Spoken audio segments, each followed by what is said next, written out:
ഒന്നിലധികം ഭാര്യമാരുണ്ടെങ്കിൽ രണ്ടുപേരോട് ഒരേപോലെ നീതി കാണിക്കണമെന്നാണ്. ഒരേപോലത്തെ വസ്ത്രം മേടിക്കണം. ഞാൻ രണ്ട് ഭാര്യമാരെ കുറിച്ചൊന്നും ചിന്തിക്കേണ്ട, ഒന്നിനെ കുറിച്ച് ചിന്തിച്ചാൽ മതി. തൽക്കാലം ഉള്ളത് ഒന്നാണ് നല്ലത്. ഞാൻ ഉംറയ്ക്ക് പോയപ്പോ എന്റെ ഹോട്ടലിന്റെ മുകളിൽ ഒരു പട്ടാളക്കാരനുണ്ടായിരുന്നു. അയാൾ രണ്ട് പെണ്ണ് കെട്ടിട്ട് രണ്ട് ഭാര്യമാരെ കൊണ്ട് ഉംറയ്ക്ക് വന്നു. തവാഫിന്റെ മൂന്നാമത്തെ ചവിട്ടത്തിൽ രണ്ടുപേരും തമ്മിൽ മത്താഫിൽ അടിയായി.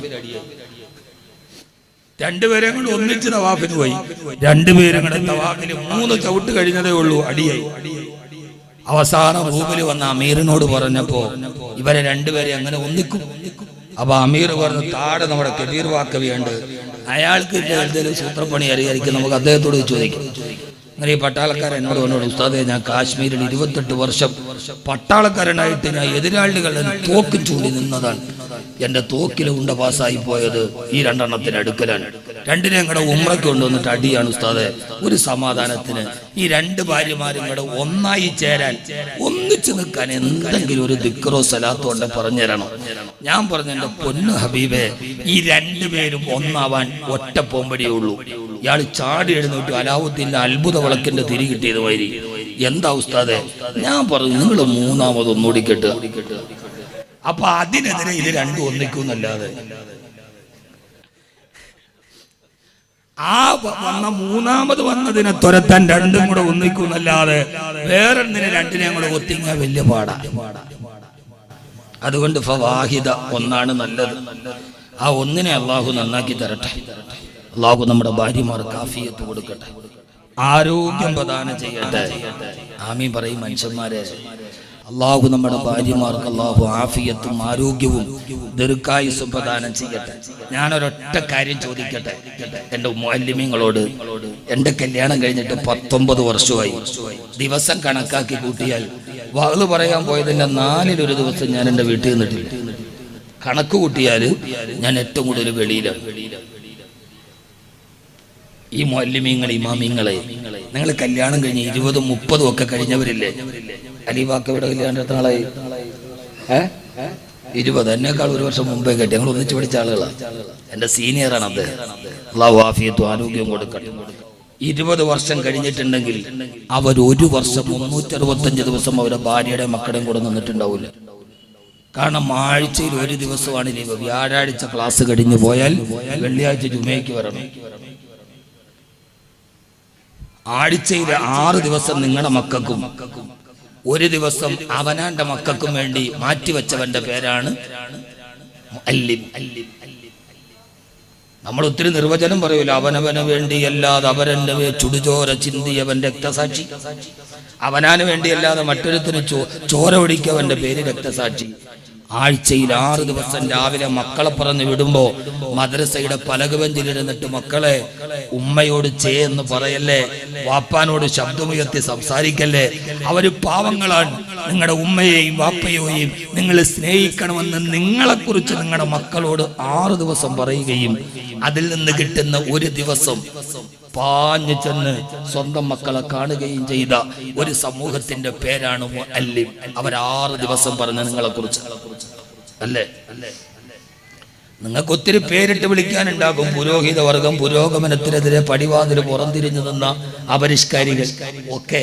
അതൊക്കെ പറഞ്ഞോളൂ, ഞങ്ങൾക്ക് യാതൊരുവിധ പരിഭവുമില്ല. നിങ്ങൾ ഇന്ന് മൂല്യാക്കന്മാരെന്ന് പറഞ്ഞ എന്ത് പറഞ്ഞാലും സഹോദര ഒരു പരിവുമില്ല.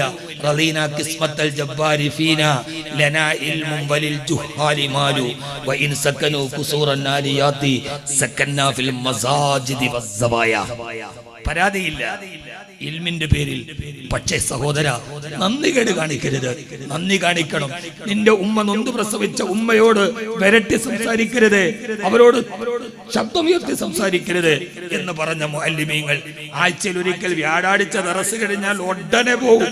5 മിനിറ്റ് നേരത്തെ പോയ ശമ്പളത്തിന് 5% സെക്രട്ടറി കുറയ്ക്കും. നേരെ പാഞ്ഞു പോകും. എന്തിന്? മക്കളെ കാണാൻ. സ്കൂള് അവരിവിടെ നിന്ന് പോകുമ്പോ മക്കള് സ്കൂളിലാണ്.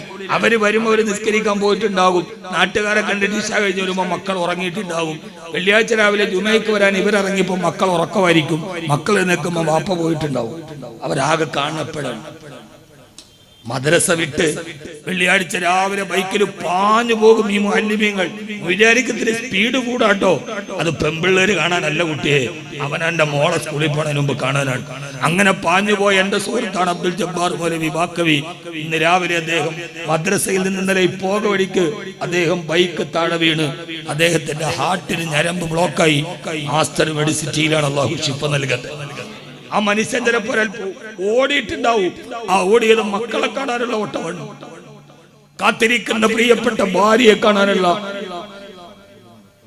അദ്ദേഹത്തിന്റെ സർജറി നടക്കാൻ എല്ലാവരും നാമ്യം പറയും, ഹാർട്ടിലേക്കുള്ള ഒരു ഞരമ്പ് പൊട്ടിപ്പോയി.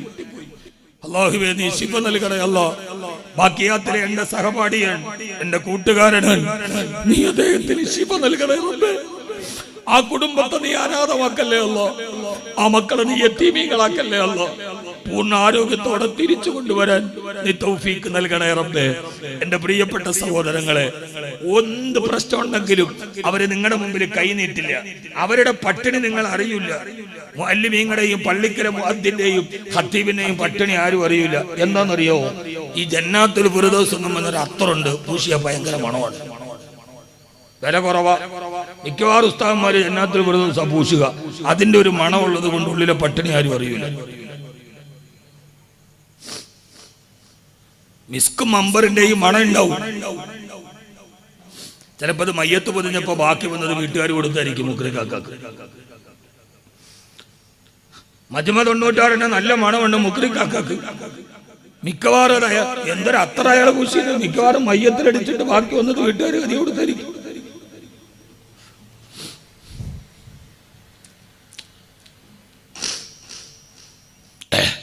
സഹായിക്കേണ്ടവരെ സഹായിക്കുക, സ്നേഹിക്കേണ്ടവരെ സ്നേഹിക്കുക. ഞാൻ ഖത്തീബായിട്ടും മുഅല്ലിമായിട്ടും സദറായിട്ടും പ്രാസംഗികനായിട്ടും എല്ലാം ജോലി ചെയ്തു. ഞാൻ ഒരു MP3 യഥാർത്ഥത്തിൽ ഞാനൊരു MP3. ഇപ്പൊ ഞാൻ ഖത്തീബാണ് കരുനാഗപ്പള്ളി ടൗൺ ജുമാ മസ്ജിദിൽ. മുദരിസാണ് ഹംദാൻ ഫൗണ്ടേഷനിൽ. പ്രാസംഗികനാണ് നിങ്ങളുടെ മുമ്പിൽ. പള്ളി പ്രസിഡന്റാണ് കാരാളികോണം ജമാഅത്തിൽ. അവിടെ ഇതെല്ലാ ദുഃഖവും എനിക്കറിയാം, എല്ലാ ദുഃഖവും എനിക്കറിയാം. അതുകൊണ്ട് സഹോദരങ്ങളെ സഹായിക്കണം. ഒരിക്കലും വലിയൊരു പ്രശ്നം വന്ന് നബിയേ നിങ്ങൾ നീതി കാണിക്കുന്നില്ല, എന്തിനാണ് ഈ നീതി കാണിക്കേണ്ടത്? എല്ലാവരോടും നിങ്ങൾ നീതി കാണിക്കണം. അല്ലാഹു നമുക്ക് തൗഫീഖ് നൽകട്ടെ. ആരാണ് പറയുന്നത്? ഹബീബായ നബി തങ്ങളുടെ ഭാര്യമാരാണ് പറയാ. നബിയെ ഹബീബായ നബി തങ്ങളുടെ പ്രിയപ്പെട്ട ഭാര്യ ആയിഷ റളിയല്ലാഹു തആല പറയാ, ഒരിക്കലും ഞാനും എന്റെ ഹബീബായ നബി തങ്ങളും ഒരു പുതപ്പിന്റെ ഉള്ളിൽ കടന്ന് ഞങ്ങൾ രണ്ടുപേരും ഞങ്ങളുടെ അരഭാഗം വരെ പുതപ്പിന്റെ ഉള്ളിൽ കിടക്കാണ്. അപ്പോഴാണ് ഞങ്ങളുടെ സ്വകാര്യ സമയത്ത് വാതില് തടുത്തിട്ടില്ല. ഞങ്ങളുടെ വീട്ടിലേക്ക് കടന്നു വരുന്നത് ഹബീബായ നബി തങ്ങളുടെ പൊന്നുമോൾ ഫാത്തിമ റളിയല്ലാഹു തആല അൻഹാ. ചുരുക്കി പറയാം, അല്ലാഹുവിന്റെ റസൂൽ ചോദിച്ചു, എന്തേ മോളെ? യാ റസൂലല്ലാഹ്, അങ്ങയുടെ മറ്റു ഭാര്യമാരെല്ലാവരും കൂടി ഒരു പ്രതിനിധിയായിട്ട് എന്നെ പറഞ്ഞു വിട്ടറാ. എന്താണ് മോളെ പ്രശ്നം? എന്താ നബിയേ? ഇന്ന അസ്വാദക യുനാശിദിനകൽ അദ്ല ബിബിനതി ഇബ്നി അബീ ഖുഹാഫ. അബൂ ഖുഹാഫയുടെ മകന്റെ മകളായ ആയിഷ ബീവി റളിയല്ലാഹു അൻഹയോട് അങ്ങേക്ക് കുറച്ച് സ്നേഹം കൂടുതലാണെന്ന് മറ്റു ഭാര്യമാർക്ക് പരാതിയുണ്ട്. മറ്റു ഭാര്യമാരോട് അനീതി കാണിക്കുകയാണ്. ആയിഷ ബീവിയോട് അങ്ങേക്ക് സ്നേഹം കൂടുതലാണ് എന്നെല്ലാവർക്കും പരാതിയുണ്ട് നബിയേ. അതുകൊണ്ട് അങ്ങ് അനീതി കാണിക്കരുത്. എല്ലാ ഭാര്യമാരോടും ഒരേപോലെ നീതി കാണിക്കണം. ആയിഷ ബീവിയോട് സ്നേഹം കൂടുതൽ കാണിക്കരുത്. ഇതാണ് പ്രശ്നം. എല്ലാ ഭാര്യമാരും കൂടെ പറഞ്ഞു. അല്ലാഹുവിന്റെ റസൂലിന് അടുത്ത കാലത്തായിട്ട് നീതിയില്ല. എന്റെ പൊന്നും മനുഷ്യന്മാരെ ആലോചിച്ച് നോക്കി, ആ കൊച്ചു വീട്ടിൽ നടക്കുന്ന സംഭവമാണ്. എല്ലാവരും കൂടി ആയിഷ റളിയല്ലാഹു തആലയോട് സ്നേഹം കൂടുതലാണ്. ഇത് നീതിയല്ല. മഹദിയായ ഫാത്തിമ റളിയല്ലാഹു അൻഹ വന്നിട്ട് പറഞ്ഞു, യാ റസൂലല്ലാഹ്, ആയിഷ ബീവിയോട് സ്നേഹം കൂടുതലാണെന്ന് അവരോട് ഭാര്യമാരോട് അനീതി കാണിക്കുന്നു എന്ന് ഭാര്യമാർക്ക് പരാതിയുണ്ട് നബിയേ. അത് പറയാൻ അവരെന്നെ പറഞ്ഞു വിട്ടതാണെന്ന് പറയവേ അല്ലാഹുവിന്റെ ഹബീബൊന്നും മിണ്ടിയില്ല. കുറെ നേരം കഴിഞ്ഞപ്പോ ചോദിച്ചു, മോളെ ഉപ്പാന്റെ മോളോട് ഇപ്പൊ ഒരു കാര്യം ചോദിക്കട്ടെ, നിന്റെ വാപ്പയ്ക്ക് ഇഷ്ടമുള്ള കാര്യം എന്റെ പൊന്നുമോൾക്ക് ഇഷ്ടമാണോ? അതെ ഉപ്പാ, വാപ്പയുടെ ഇഷ്ടത്തെക്കാൾ ഫാത്തിമയ്ക്ക് എന്ത് ഇഷ്ടമാണോ മറുകാരിക്കുള്ളത്? ആയിഷ റളിയല്ലാഹു അൻഹ വിരൽ ചൂണ്ടിയിട്ട് അല്ലാഹുവിന്റെ ഹബീബ് പറഞ്ഞു, അത്രേ ഫാത്തിമ അഹിബ്ബി ആയിഷ, അഹിബ്ബി ആയിഷ, എനിക്ക് ഏറ്റവും ഇഷ്ടം എന്റെ ആയിഷയോടാണ്. അതുകൊണ്ട് ആയിഷയെ നീ ഇഷ്ടപ്പെട്ടു മോളെ. ഫാത്തിമ റളിയല്ലാഹു തആല തിരിച്ചുപോയി. മറ്റുള്ള ഭാര്യമാര് മുഴുവനെ കാത്തിരിക്കുകയാണ്. എല്ലാ ഭാര്യമാരും ഹബീബിന്റെ 11 ഭാര്യമാരും കാത്തിരിക്കുന്നുണ്ട്. എത്ര ഭാര്യ ഹബീബിന് എത്ര ഭാര്യമാർ? എത്ര ഭാര്യമാരാ? നമുക്കിതൊന്നും അറിയില്ല. ആയിഷത്തും ഹഫ്സത്തും സൗദാ സഫിയത്തും മൈമൂനത്തും റംല ഹിന്ദും സൈനബുൻ കദാ ജുവൈരിയ ലിൽ മുഅ്മിനീന ഉമ്മഹാത്തുൻ മർദിയ. ഹബീബിന്റെ ഭാര്യമാർ പഠിക്ക് സഹോദരാ. ഇതൊന്നും ഞാനിപ്പോ വളരെ പഠിച്ചതല്ല. ഇടുക്കി ജില്ലയുടെ സസ്യശ്യാമളമായ ഇടുക്കി ജില്ലയുടെ പുലർകാലത്ത് മഞ്ഞുവീഴ്ചകളിലെ സസ്യങ്ങളോട് മഞ്ഞുകൾ പ്രണയം പറഞ്ഞ കാഞ്ഞാറെന്ന മനോഹരമായ ഒരു ഗ്രാമത്തിന്റെ കൊച്ചുപുഴയുടെ സ്ഥാനത്ത് ഇട്ട ഒരു ഓടിട്ട മദ്രസയില് ഇങ്ങനെ പ്രായം ചെന്നവന്റെ പല്ല് പോലെ ആടുന്ന ഒരു പടയം മരബെഞ്ചിലിരുന്നപ്പോ എന്റെ ചെറിയ മുഅല്ലിമീങ്ങൾ പഠിപ്പിച്ചു തന്നതാണ്. ചെറിയ മുഅല്ലിമീൻ ആരാ പഠിപ്പിച്ചെന്നറിയാവോ? അന്ന് ഞാൻ പഠിക്കണ സമയത്ത് ഒരു സദറ് ബഹുമാനപ്പെട്ട യൂസുഫ് മൗലവിയാണ്, വെളിയത്തുനാട് കോയ ഉസ്താദിന്റെ മരുമകൻ. അദ്ദേഹമാണ് ഞങ്ങളുടെ സദർ.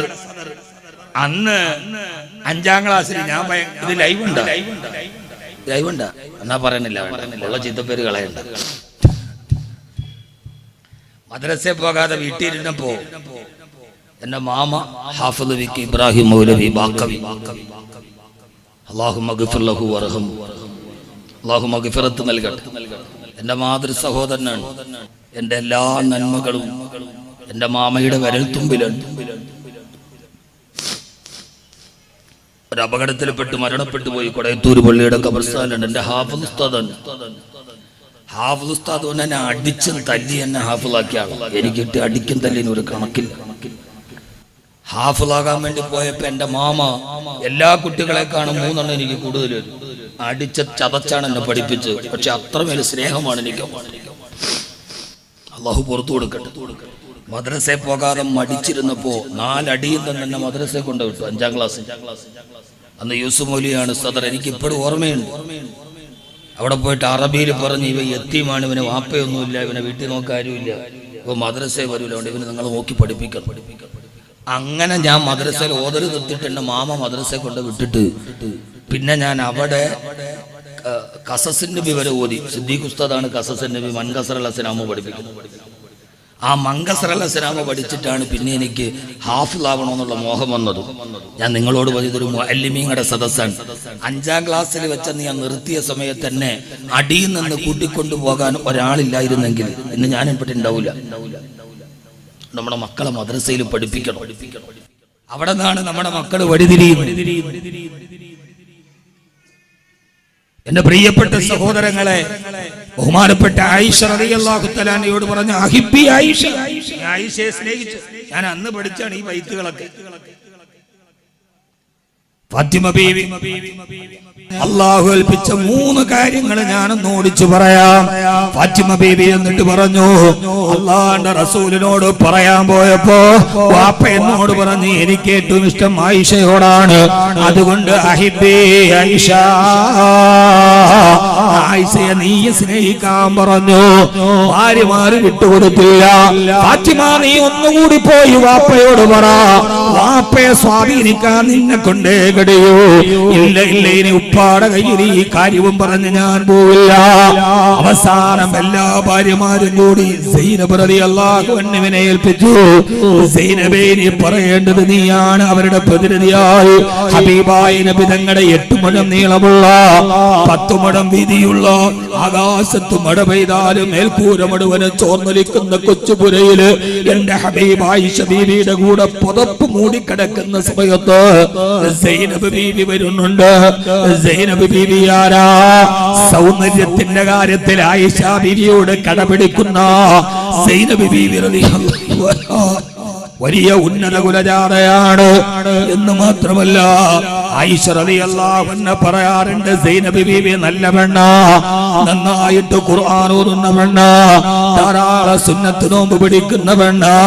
പക്ഷേ വലാകിന ഹിദ്ദ, സൈനബിന് മുൻകോപം കൂടുതലാ.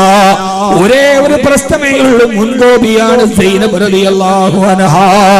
എന്റെ പ്രിയപ്പെട്ട സഹോദരങ്ങളെ, ആയിഷ ബീവി റളിയല്ലാഹു അൻഹ പറയാ, സൈനബ് ബീവി വാതിൽ തുറന്നു വന്നു. ആ വരവിനെ കിട്ടപ്പെട്ടിട്ടില്ല. ഹബീബായ നബി തങ്ങൾ ചോദിച്ചു, സൈനബേ വന്നതെന്തിനാ? യാ റസൂലല്ലാഹ്, ഇന്ന അസ്വാദക യുനാശിദിനക ലബി ബിനതി ബിനി അബീ ഖുഹാഫ. അബൂ ഖുഹാഫയുടെ മകന്റെ മകളോട് എന്ന് പറഞ്ഞാൽ കഅബ് ശംസിന് വഅബീ ഖുഹാഫ. ഉറക്കമായ ഇസ്മിനെ കുറിച്ച് പറയുമ്പോ അൽഫിലാണോ ഓർമ്മയില്ല, പരാമർശിക്കുന്നുണ്ട്. അബൂബക്കർ റളിയല്ലാഹു അൻഹുവിന്റെ പിതാവിന്റെ പേര് കഅബ് ശംസിന് വഅബീ ഖുഹാഫ. അബൂ ഖുഹാഫയുടെ മകനാണ് സിദ്ദീഖ് റളിയല്ലാഹു അൻഹു. സിദ്ദീഖ് റളിയല്ലാഹു അൻഹുവിന്റെ മകളാണ് സിദ്ദീഖ ബിൻത് സിദ്ദീഖ, ആയിഷത്ത് സിദ്ദീഖ. എത്ര മനോഹരമായ ചേതോഹരമായ നാമകരണമാണത്. സിദ്ദീഖ ബിൻത് സിദ്ദീഖ് റളിയല്ലാഹു അൻഹു ഹബീബായ നബി തങ്ങളോട് പറഞ്ഞപ്പോ ഹബീബായ നബി തങ്ങളൊന്നും മിണ്ടിയില്ല. എന്റെ പ്രിയപ്പെട്ട സഹോദരാ സഹോദരി, ആ സമയത്ത് ആയിഷ റളിയല്ലാഹു തആല പറയാ, ഈ നേരത്തെ ഫാത്തിമ ബീവി വന്നപ്പോ ഞാൻ ഫാത്തിമ ബീവി വന്നത് എനിക്ക് ഇഷ്ടപ്പെട്ടില്ല. എല്ലാവർക്കും കണ്ണിലെ കരട് ഞാനാണല്ലോ. ഇത് ഞാൻ പറയുന്നത് ഇത്രമേൽ പറയുന്നത് യുക്തിവാദത്തിന്റെയും നിരീശ്വരവാദത്തിന്റെയും ഭൗതികവാദത്തിന്റെയും അപ്പോസ്തലന്മാർ കലാലയത്തിന്റെ ഉള്ളില് കൺമതിലിന്റെ കരുതലും കാരിരുമ്പിന്റെ കരുത്തുമുള്ള കാലത്തിന്റെ കാവലാളുകളെ കരുപ്പിടിപ്പിച്ചെടുക്കേണ്ട കലാലയത്തിൽ ദൈവനിഷേധത്തിന് വേണ്ടി പ്രവർത്തിക്കുന്ന യുവജന സംഘടനകളുടെ കാലത്ത് ആയിഷ റളിയല്ലാഹു അൻഹയോട് ചേർത്ത് വെച്ചിട്ട് യുക്തിവാദികള് അല്ലാഹുവിന്റെ റസൂലിന്റെ കന്യകയായ ആയിഷയോട് സ്നേഹം കൂടുതലാ എന്ന് പറഞ്ഞിട്ട് അല്ലാഹുവിന്റെ റസൂലിനെ ഒരു സ്ത്രീലമ്പടനായി പറയുന്ന ആരോപണത്തിന്റെ മുനയൊടിച്ച് ശുഭിതയൗവനമേ കേട്ടുകൊള്ളുക. ആയിഷ ബീവിയോട് ഹബീബിന് സ്നേഹം കൂടുതലാണ്. കാരണം എന്തെന്നറിയോ? അത് യുക്തിവാദത്തിന്റെ പരീക്ഷകൾക്ക് മനസ്സിലാവില്ല. കുടുംബ ജീവിതത്തിന്റെ അടിത്തറ അറിയാത്ത അപ്പപ്പ കാണുന്നവളെ കൂടെ കിടത്തിയിട്ട് പ്രസവിച്ചിട്ട് വലിച്ചെറിഞ്ഞിട്ട് അടുത്തവളുടെ ചൂടും ചൂരും പങ്കെടുക്കാൻ കടപ്പുറ കയറി നടക്കുന്ന യുക്തിവാദത്തിന്റെ അടിയാളുകൾക്ക് അത് മനസ്സിലാവില്ല. കുടുംബ ജീവിതത്തിന്റെ മനോഹാരിത, വ്യക്തിബന്ധത്തിന്റെ സ്വാതന്ത്ര്യം, ഭാര്യ എന്ന ജീവിതത്തിന്റെ സ്വപ്നം, അവരുടെ കുടുംബത്തോടുള്ള സ്നേഹമെന്ന മഹിതമായ മനുഷ്യന്റെ കുടുംബ സങ്കല്പത്തിന്റെ സുതാര്യതയും സൗന്ദര്യവും അറിയാത്ത ആധുനിക യുക്തിവാദികൾക്കും രവിചന്ദ്രനും ഇത് അറിയണമെന്നില്ല. ആയിഷ ബീവിയോട് അല്ലാഹുവിന്റെ റസൂലിന് സ്നേഹം കൂടുതലായി വാക്കള് എന്തേ കാരണമെന്നറിയോ? അത് പഠിച്ചു വെച്ചാൽ നമുക്ക് മനസ്സിലാകും. ഹബീബായ നബി തങ്ങളൊന്നും മിണ്ടാതിരിക്കുകയാ. എനിക്ക് തോന്നി ആയിഷ റളിയല്ലാഹു അൻഹ പറയാ, ഇതിന് മറുപടി പറയേണ്ട ഭർത്താവൊന്നും പറയുന്നില്ല. നമ്മുടെയൊക്കെ വീട്ടിലെ വലിയ പ്രശ്നമാണിത്. നിങ്ങളുടെ പെങ്ങള് നിങ്ങളുടെ ഉമ്മയും എന്നെ വേണ്ടാത്തത് പറഞ്ഞപ്പോ നിങ്ങൾ മിണ്ടാതിരുന്നതെന്താ എന്ന് പരാതി ഭാര്യമാർക്കില്ലേ? ആയിഷ റളിയല്ലാഹു അൻഹ പറയാ, സൈനബിനോടും ഫാത്തിമയോടും മറുപടി പറയേണ്ട എന്റെ ഭർത്താവ് മൗനമായിട്ടിരിക്കുന്നു. എനിക്ക് തോന്നി ഫാത്തിമ ബീവിയോട് മറുപടി പറയണമെന്നുണ്ട്. പക്ഷേ എങ്ങാനും ഒരു മറുപടി ഫാത്തിമയോട് പറഞ്ഞാൽ അത് കേട്ടാലോ വാപ്പാന്റെ കൽബ് സഹിക്കൂല. ഫാത്തിമ കിതേത്തു കബരി, അതെന്റെ കരളിന്റെ കസനമാന്ന് പറഞ്ഞ് കൈവിരലിൽ പിടിച്ചുകൊണ്ട് നടന്ന ഖദീജ ബീവി വഫാത്താകുന്ന നേരത്ത് എന്റെ അവസാനത്തെ സമ്പാദ്യം ഇതാന്ന് പറഞ്ഞ അല്ലാഹുവിന്റെ റസൂലിന്റെ കയ്യിൽ പിടിപ്പിച്ച മുത്തുമണിയാ. ആ ഫാത്തിമയുടെ കൽബിന് വേദനയുണ്ടായാൽ ഹബീബിനെ സഹിക്കൂലെന്ന് എനിക്കറിയാം. അതുകൊണ്ട് എന്നെക്കാൾ വലുത് ഫാത്തിമയാണെന്നറിയാം. അതുകൊണ്ട് ഞാൻ നിശബ്ദമായിരുന്നു. ഇപ്പൊ വന്നത് സൈനബല്ലേ, അവൾക്കും എനിക്കും ഒരേ തുല്യ അവകാശമല്ലേ. അതുകൊണ്ട് സൈനബിനോട് മറുപടി പറയണമെന്ന് എനിക്ക് തോന്നി. ഞാൻ സൈനബിനോട് ചോദിച്ചു, സൈനബേ അതിന് നിനക്കെന്താ കുഴപ്പം? അല്ലാഹുവിന്റെ റസൂലിന് എന്നോട് സ്നേഹമുണ്ടായാൽ അതിന് നിനക്കെന്താ കുഴപ്പം? സൈനബ് ബീവി മുൻകൂബിയാണ്. ആയിഷ ഞാൻ ഹബീബിനോടാണ് പറഞ്ഞത്, നീ ഇടപെടണ്ട, ഞാൻ ഇടപെടും. എന്നെയല്ലേ നിങ്ങൾ പ്രതിപ്പട്ടിയിലാക്കുന്നത് സഹോദരാ?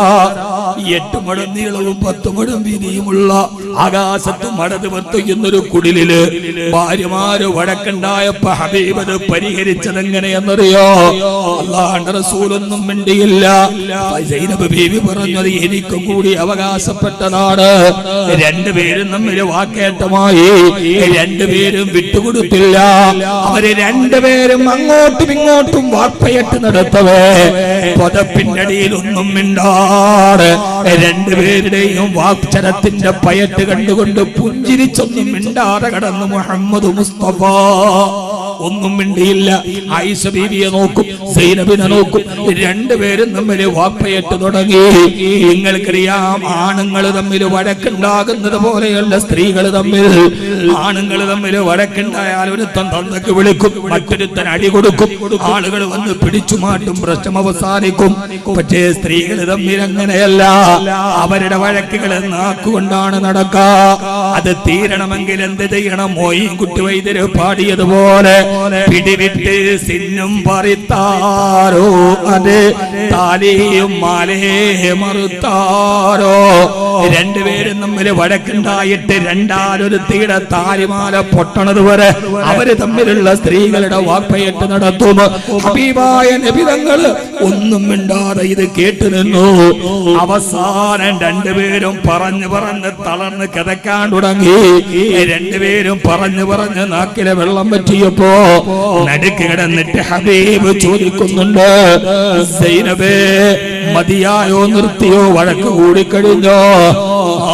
അതേ നബിയെ തീർന്നു. ആയിഷ നിനക്കും മതിയായോ? അതേ നബിയെ എനിക്കും മതിയായി.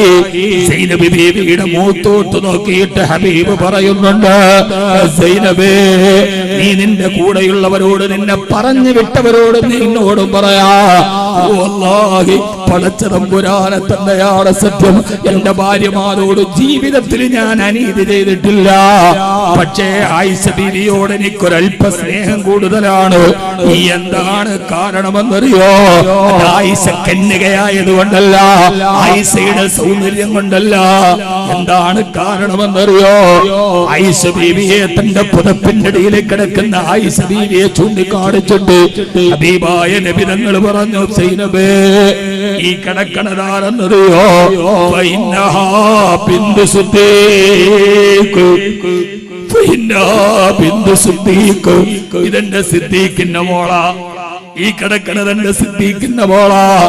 ആരാ എന്റെ സിദ്ദീഖ് എന്നറിയോ? എല്ലാരും എന്നെ ആട്ടി ഓടിച്ചിട്ട് കൊല്ലാൻ വന്നപ്പോ എന്നെ തോളിലെടുത്ത് വെച്ചിട്ട് ഒട്ടകത്തിലോട്ട് നടത്തിയ സിദ്ദീഖാ. പാമ്പ് കടിക്കാൻ വന്നപ്പോ കരള് ചേർത്ത് വെച്ചിട്ട് കടിയേറ്റിട്ട് കരഞ്ഞ സിദ്ദീഖാ. എല്ലാവരും എന്നെ കള്ളനെന്ന് വിളിച്ചപ്പോ ഞാൻ സത്യസന്ധരാണെന്ന് പറഞ്ഞ എന്റെ സിദ്ദീഖാണിത്. എല്ലാവരും എന്നെ ഒറ്റപ്പെടുത്തിയപ്പോ തന്റെ സ്വന്തം മോളെ എനിക്ക് കല്യാണം കഴിച്ചു തന്ന എന്റെ സിദ്ദീഖാണ്.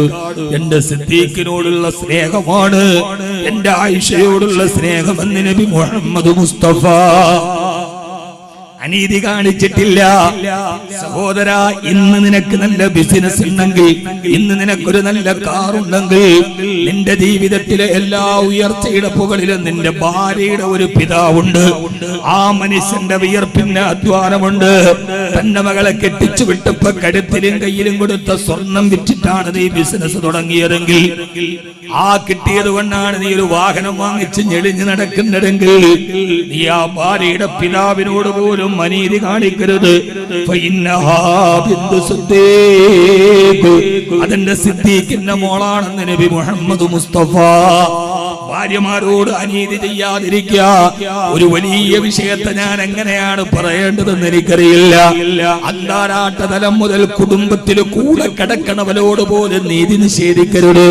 ഞാൻ അവസാനിപ്പിക്കുന്ന സമയത്തിന്റെ പരിമിതി കൊണ്ട് അള്ളാഹു പറയുന്നു, രണ്ടാമത് ഇന്നല്ലാഹ യഅ്മുറു ബിൽ അദ്ലി വൽ ഇഹ്സാൻ, എല്ലാവരോടും ഗുണകാംക്ഷിയാവുക.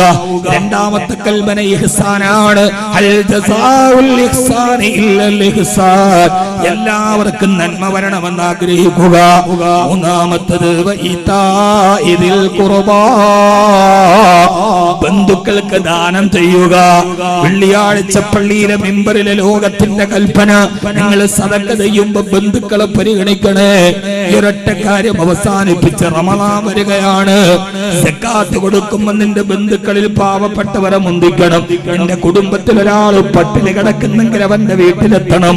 നിന്റെ കൂടപ്പറപ്പിനെ സഹായിക്കാതെ ആളുകളുടെ പേര് കിട്ടാനും ഫ്ലെക്സിൽ ഫോട്ടോ വെക്കാനും നീ സഹായിക്കരുത്.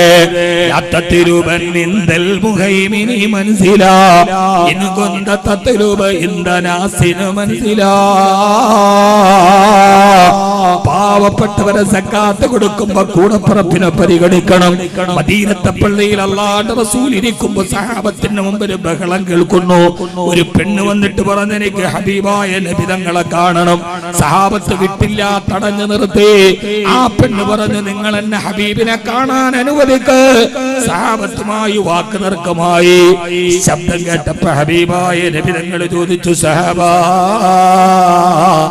ആരാണ് ഇവിടെ കിടന്നൊരു പെണ്ണ് ബഹളമുണ്ടാക്കുന്നത്? ആ സ്ത്രീ അവരുടെ തലയുടെ മുകളിലൂടെ വിളിച്ചു പറഞ്ഞു, യാ റസൂലല്ലാഹ്,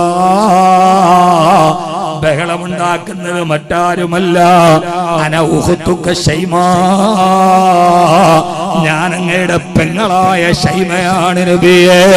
ഇത് കേട്ട താമസം മദീനത്തെ മുത്തു റസൂൽ ഓടി എഴുന്നേറ്റ് വന്നിട്ട്, ഇതാര് ശൈമയോ, എന്റെ പ്രിയപ്പെട്ട പെങ്ങളോ? ഓടി വന്നിട്ട് തന്റെ കൈകൾ കൊണ്ട് ചേർത്ത് പിടിച്ച് ആ പ്രിയപ്പെട്ട പെങ്ങളെ കൊണ്ടുപോയി അല്ലാഹുവിന്റെ റസൂൽ പറഞ്ഞു, സഹാബാ മാറി നിൽക്ക്, ഇതാരെന്നറിയോ? ഇതെന്റെ പെങ്ങള് ശൈമയാ. ഏത് ശൈമ? ഹലീമ റളിയല്ലാഹു അൻഹയുടെ മകൾ.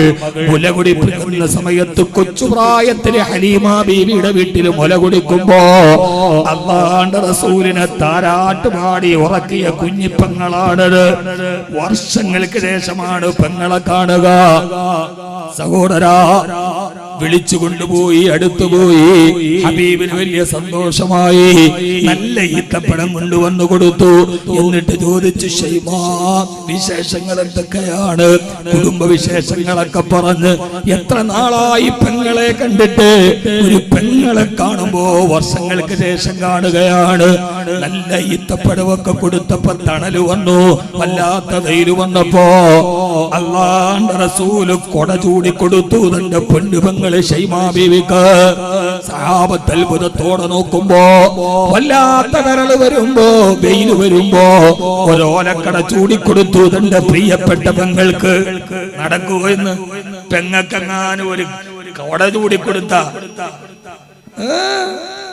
പെങ്ങക്ക് കൊട ചൂടിക്കൊടുക്കണു. എന്റെ പൊന്നുപെങ്ങളെ കൊട ചൂടിക്കൊടുത്തു പ്രിയപ്പെട്ട പെങ്ങൾക്ക്. അവസാനം പറഞ്ഞു, ശൈമാ, പോകല്ല മോളെ, ഇന്ന് മുഹമ്മദിന് ഏറ്റവും സന്തോഷമുള്ള ദിവസമാണ്. എന്റെ കൂടപ്പറപ്പിനെ കണ്ടല്ലോ, നീ ഇവിടെ താമസിച്ചു എന്ന് പറയവേ, ഇല്ല നബിയേ, എന്റെ കുടുംബം തായിഫിലാണ്, തിരിച്ചു പോയേ പറ്റൂ. അവസാനം തിരിച്ചു പോകുന്ന സമയത്ത് പ്രിയപ്പെട്ട പെങ്ങൾക്ക് അല്ലാഹുവിന്റെ റസൂൽ സമ്മാനം കൊടുത്തു. എത്രയാണെന്നറിയോ? തന്റെ പ്രിയപ്പെട്ട കൊച്ചുകാലത്തെ മുലകുടി പ്രായത്തിലെ പെങ്ങൾക്ക് 100 ഒട്ടകത്തെയാണ് ഹബീബായ നബി തങ്ങൾ കൊടുത്ത് യാത്രയാക്കിയത്. സഹോദരാ, പെങ്ങടെ മക്കളെങ്ങാനും അവധിക്കാലത്ത് വീട്ടിൽ വന്നാല് വീട് വൃത്തികേടാകും, ഡൈനിങ് ടേബിൾ വൃത്തികേടാകുമെന്ന് വെറും എച്ചിലിന്റെ കഥ പറഞ്ഞിട്ട് കുടുംബ ബന്ധങ്ങളെ അകറ്റി നിർത്തുന്ന പൊതുലോകത്തിനോട് എച്ചിലിന്റെയും കൊടുക്കൽ വാങ്ങലിന്റെയും വെച്ചിക്കണക്ക് പറഞ്ഞ് കൂടപ്പറപ്പുകളെ മറന്നു പോകുന്ന കാലത്ത് വെള്ളിയാഴ്ച മിമ്പറിൽ ഈ ഖത്തീബ് മാറൂതുന്ന മൂന്നാമത്തെ കാര്യം വൈതാഇദിൽ ഖുർബാ. നിങ്ങളെ കൊടുക്കുമ്പോൾ ബന്ധുക്കളെ മുൻകൊടുക്കണേ.